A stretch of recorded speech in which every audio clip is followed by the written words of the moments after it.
Hey folks, Dr. Palermo with a message for candidates in MELS 605 OS. It's week 12, April 4th. Something else is happening today. I think there might be a basketball game tonight, but I'm here with your week 12 instructional message and some feedback for you as well. I'm keeping up with my grading in the discussion boards, and I hope that you are too, and having some fun applying some learning there. If you have not read all of the some of the responses from a couple of weeks back on effective communication and dropping the ball and having to rewind and redo a failed communication, read some of those stories, folks. Great stuff there and great ideas about how to rewind and redo. I think if we learn from our mistakes and figure out better ways to communicate, that's a big learning. Good job.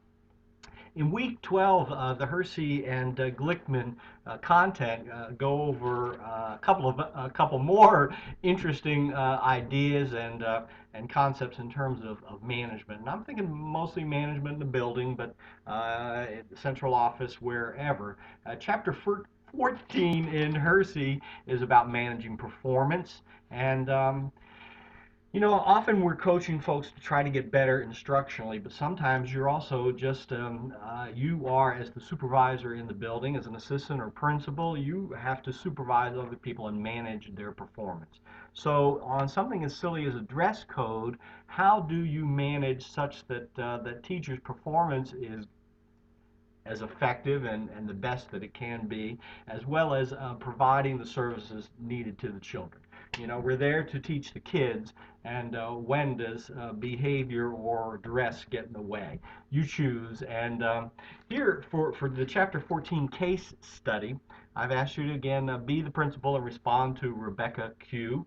Have fun and apply your local standards. Things may be different from Raleigh to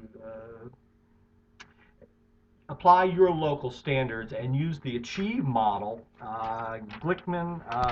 Hersey, Chapter 14, the Achieve model is outlined, and use that Achieve model, please, to advise Rebecca.